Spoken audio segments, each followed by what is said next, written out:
Hello everybody and welcome to the Day I Became a God episode 2 anime review.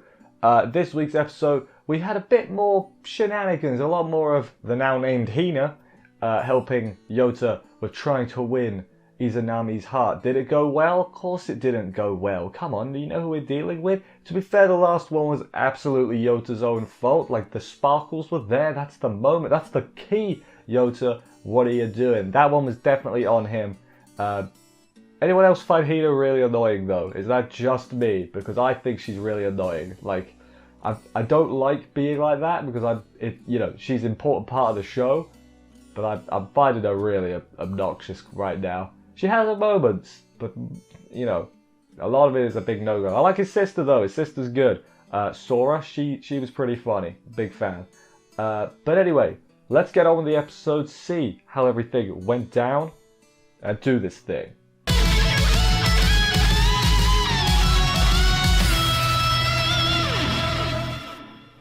So we pick up where we left off last week with Yota taking Hina Sato, that's her name I guess, the most plain name ever, which they do make a joke about later on.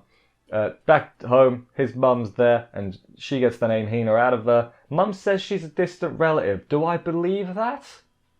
Not necessarily. They know something, the parents, and it's going to come out eventually. But for right now, it's just it is just that you know something, but I don't know what it is. The dad also agrees. We also meet Sora, his sister. She comes in and is like, "What is this weird girl doing?" Basically, Hina freaks out at more godlike names because they've all got godlike names. Or is it God of the Sun is Yota, Sky is Sora, Earth is one of them, and Time is the other one. I forget which is the mum, which is the dad. But yeah, they're a god family, basically, and Hina is the most plain name ever, which is, I'll admit, that's kind of funny, I'm going to be honest, even if Hina's little freak out went on for a bit too long, in my opinion. Quickly, she goes back to eat, though, and whatever. Then later on, when she's just hanging out in Yota's room, she says she has no happy memories, so maybe she wasn't well loved by her parents because she is a bit weird. Let's just be honest. Let's just call a spade a spade. Not unbearably weird, but she's a little odd. Maybe her parents couldn't handle that and were mean to her. Or maybe she's weird because her parents were so mean to her. It's like a coping mechanism, maybe. Who knows? Am I getting maybe too deep into this? Who knows? We'll have to find out, that's for sure. I can't even say that the manga readers know because there's no manga. So we're all in the dark together, I guess. Then they play what seems to be Dragon Quest for a bit. I've never played a Dragon Quest game, but it looks like what I know a Dragon Quest game to look like, so that's what I'm assuming it was.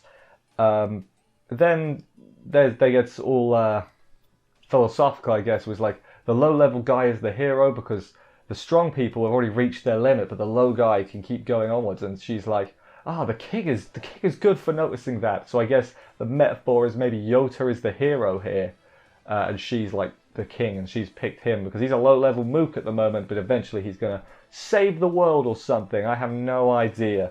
Then, meanwhile, later on, the parents definitely seem to know who she is. They're like, I can't believe this day has finally come. So they know something. Whether they've been told something, like, hey, in the future this is gonna happen, or what, that's the most interesting thing I think to come out of this episode is what the hell do the parents know, and can you tell me it? If I remember right, the others were sort of like this as well, where they dropped little hints to the mystery before revealing it all at once and making you go, what? And then it's like, oh, it all makes sense now. So, we'll have to see. We'll have to see indeed.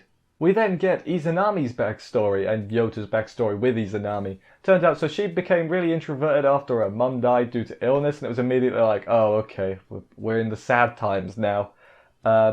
She caught all the guys' attention at high school because she is like mysterious beauty, right? That's what they were going for, and that is what got Yota to realize, oh wait, I've liked her this whole time because now there's competition. He's like, crap, I have to put in some effort now, and he sort of does. He quit basketball, which he loved, to go to the same college as her, which I'm just gonna say, don't do that. If basketball is going to be what you do, it's your thing, don't quit that for a girl. You know, you can do both. This is set in the modern day. Cell phones exist and long distance exists. And hell, getting a train to go visit exists. You know, stupid Yota. But I think that's the point. I think we're meant to be in the ballpark of Yota's a bit silly right now. I don't think we're meant to be like, oh yeah, he's a super smart character. No, he's just an average Joe, really, isn't he? Then of course he got rejected.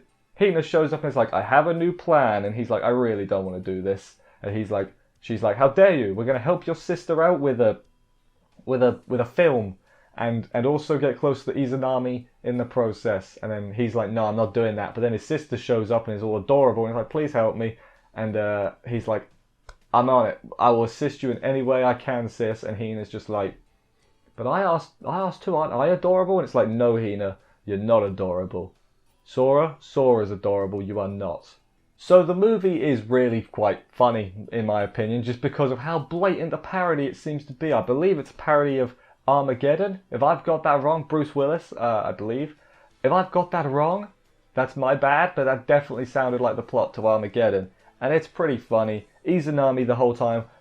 They obviously didn't give her a script or nothing. They were like, just stand there and respond to what Yota's saying. And so, very, very weird, very odd thing to do. It was kind of funny to see her just non-fussed, no selling everything he was giving for her. It was quite funny. The plan didn't work, obviously, but Sora was really happy with it. She was like, this is going to win the grand prize. And then they're like, that's plagiarism, don't do that. You're going to get suspended for copying Armageddon, and you don't even have Bruce Willis. Hina's next script is what I can only assume to be Rocky. Oh God, can I say this? I've never seen a Rocky movie, so I know it's about boxing, and I know that like Hulk Hogan was in one. I think I got that right. So yeah, never seen Rocky. So add that to the list of things that I'm bad at. Also, that plan didn't fail too. He shouted to the sky a few times. Wasn't too successful as you'd expect. Now he was in the next plan. He's in some weird, I just can only call it BDSM gear. I don't even know what this is a reference to, I'm going to be honest. I thought about it. I was like, it's obviously a reference to something that I don't know. Sora is super into this. She loves the outfit and everything. Of course, that's a failure too. Not going to exactly... It's not a surprise, is it? After that failure, Sora decides, I've got a better idea. I'm going to make a film titled My Brother Really Badly Tries to Flirt with His Childhood Friend, or something to that effect. I can't remember the exact title. And he's like, please don't. I can never go outside again if you do that. And that is accurate. You know, it's going to get millions of views, and you're going to be known as the guy who got rejected a lot by his childhood friend. You don't want to be that guy. You really don't want to be that guy. You don't want to be the subject of a meme video. That's a bad thing. Yota and Hina take a break from their shenanigans to eat some watermelon and come up with a new plan. Hina alerts him to the fact that Izanami really likes movie soundtracks. That's the type of music she listens to, which, okay, fair enough. Because he's like, well, I don't think she listens to J-pop. And it's like, no, idiot, movie soundtracks. She wants to be a music director when she grows up. And she had like music psychology books that Yota didn't pay attention to. You're bad at this, Yota. You're really bad at this. Observance is key. Hina says, hey, let's go make a song. She seems to think this is going to work out great, whereas Yota, of course, is not convinced because he's like, I don't think I've ever played an instrument before. They go to the music shop, I guess. Hina's not terrible at piano. I wouldn't say she's an absolute master at it or anything, but she's not awful, and that's good. Yota gives it a go and is not quite as good. He has a practice. Then we get a little practice of him montaging the music store owner, and Hina are just like off to the side, just like, is this good or is this not good? And then eventually they decide, that's good, Yota. You're on to it now. You're on to a winner. He ends up going to Izanami's house to play some piano, and she says, after hearing what he's going to do, it'll be a miracle if you can play that even decently well. And then he sits down to give it a go. It's not amazing, but it's far from terrible. You know, he's given it a solid go. Some notes sound off, but that's obviously the point. During this, she sits down and, I guess after observing him play, she gets the general gist of what to do. And she sits down and starts playing, playing it really better. She also summons some violins, and it's pretty funny because he's like, is this how it's meant to sound? And it's like, no man, she just summoned violins with the piano. What are you doing? Was it violins? I think it was violins. She's smiling while she's playing, which is, you know, that hit a little harder than I expected it to, considering we're only on episode 2. Just like, oh, she's smiling, that's nice, you know? She's obviously a lot better than him, I said that already, but, you know, worth saying again. She asked if he wrote it himself, and he's like, no, I suck. And then he's like, well, a god descended and wrote it for me, because Hina wrote it. So I kind of have a feeling, because she knew exactly what it was, maybe it wasn't an original song, and maybe Hina had literally just plucked something and called it original, and Yota is none the wiser. So maybe he looks like a right ass right now. Who knows? Probably not. That's just a funny thing I thought of. Could be wrong, though. The moment is right at the end of this. She's like, why did you write this for me, or something? And he's like, and it's like, moment is right. Now is the time, Yota. I mean, you've already got rejected once. What's the harm? And then he sort of bails out and is like, I'd love to study with you at the library. And she's like, yes, we need to study. And damn it, Yota. Damn it, man. You've already got rejected once. What do you got to lose here, man? He's obviously pretty distraught at dinner. Hina is a bit like, what are you doing? She's like me at this point. She's like, what are you doing, man? The moment was so right. He thanks Hina, though, and says, you know, thank you for helping me out. And he also says he wants to hear the song again, and to which Hina gets a look on her face like, yeah, that would be nice. So maybe the song is sort of relevant somehow. I've got that sneaking suspicion that the song is going to be relevant to something. I could be wrong, though. But then at the end, Sora is brought home by a friend, and Sora is all beaten up. So I guess Sora got beaten up by some thugs, and now she's all. Her friend also is like a senpai, they said as well. So who knows what happened? Presumably that's what we're going to deal with next week. Yota and the gang are going to fight off some bullies. That'd be nice. Save Sora. Sora is the best. That's my early best girl, I guess. Is Sora is the best. That's what I'm thinking. Yeah, this episode itself, sort of forgot how in the beginning, like the others, like Charlotte and Angel Beats, they were very episode of the week type deal, and then we built to the big plot afterwards. So presumably this is going to go a similar way. We've done the movie shenanigans this week.